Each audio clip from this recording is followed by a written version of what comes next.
मैंने कल ही कहा था मीडिया को भी, ये समझ के परे है कि जब 3 तारीख को एग्जाम हुआ था और छात्रों ने, अभ्यर्थियों ने 3 और 4 तारीख को ही पुलिस को रिपोर्ट कर दी, तो कोई परवाह नहीं करी पुलिस ने।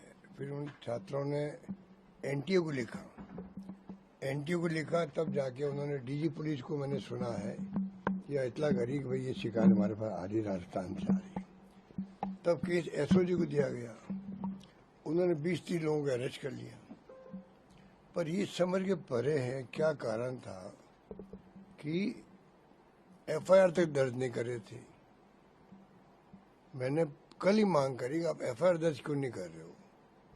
आपने बैठा रखा उनको, आप उनका अरेस्ट करें, कार्रवाई शुरू करें, जांच शुरू करें। पूरे राजस्थान की बदनामी हो रही थी। पर ये समझ नहीं आ रहा कि स्टेट गवर्नमेंट ने क्यों ऐसे इंस्ट्रक्शन दिए होंगे। एसओजी संस्था जो है उनके अधिकारियों में समझ पैदा हो गई कि हम कार्रवाई आगे बढ़ाएं नहीं बढ़ाएं। ये खबरें भी आ रही थी एसओजी से भी। ये बहुत ही अनफॉर्चुनेट बात थी। अब सवाल ये कि 2024 में पेपर आउट हुआ, 25 में हुआ और 26 में हो रहा है। 3 साल लगातार एनटीए से पेपर आउट हो रहे हैं। जब तक आप तय में नहीं जाएंगे तो ये आगे भी ऐसी स्थिति बनती जाएगी।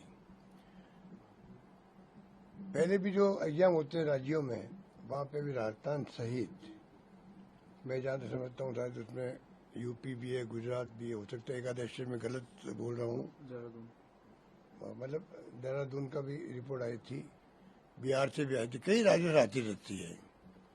तो ये जो पेपर लीक के जो गैंग बन गए हैं अलग अलग राज्यों में और राष्ट्रव्यापी, इससे हमारे जो नौजवान पीढ़ी बहुत दुखी है। तैयारी करते हैं, एग्जाम होते हैं, फिर एग्जाम रद्द करने पड़ते हैं। हमें भी राजस्थान एक आउट हो गया, रद्द करना पड़ा था। तो ये बहुत बड़ी एक समस्या, चुनौती के रूप में हमारे सामने है। भारत सरकार को चाहिए, मैंने पहले अपील की थी, ये जो राष्ट्रीय स्तर पर जो ये ऑर्गेनाइज वे में काम हो रहा है, ऑर्गेनाइज वे में गैंग बनी हुई है, ये पता लगाना चाहिए ये इस समस्या के समाधान के लिए।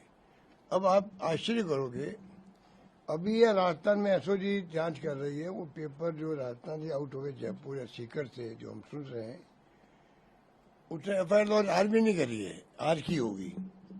और बताइए, एनटीए ने बिना एफआईआर दर्ज करे हुए पेपर को कैंसिल कर दिया, रद्द कर दिया। इसका मतलब उनके पास जो खबरें गई है ना छात्रों से, जो एग्जाम दिया है, डॉक्यूमेंट उन्होंने भेजे हैं, डॉक्यूमेंट्स भेजे हैं, उनसे कन्विंस हो गए। उन्होंने इतना बड़ा एग्जाम, 22 लाख छात्र बैठे उसके अंदर, और उन्होंने उसको रद्द कर दिया। इसका मतलब कितना ठोस प्रूफ उनके पास पहुंचे होंगे।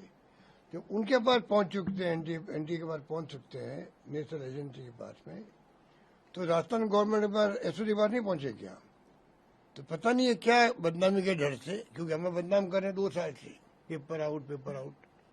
हम तो स्वीकार करते हैं, पर हमारे ये नहीं भूलना चाहिए कि हमारे वक्त में केस दर्ज होते थे, हमारे वक्त में ही पेपर रद्द होते थे, वापस एग्जाम करवाते थे। पर ये जो इनकी जो अप्रोच है ना, वो नेगेटिव अप्रोच है। पूरे देश की बदनामी, राजस्थान की बदनामी हो रही है, एसओजी की बदनामी हो रही है कि राजस्थान की एसओजी ने क्यों नहीं एफआईआर दर्ज करी, क्यों नहीं उन्होंने रिपोर्ट भेजी, बताएं पब्लिक को भाई हमने रिपोर्ट भेजी थी। तो ये सब रहस्य बने हुए। बहुत ही दुखद घटना है ये, जिसमें एनटीए को ये पेपर रद्द करना पड़ा, सीबीआई को जांच देनी पड़ी। मैं उम्मीद करता हूँ अब भी समय है, लॉजिकल कंक्लूजन तक पहुंचे सीबीआई भी, पता लगाया कि और जहाँ पेपर आउट आर्मी में हो जाते हैं, जुडिशरी में हो जाते हैं, सब संस्था में पेपर आउट हो रहे हैं।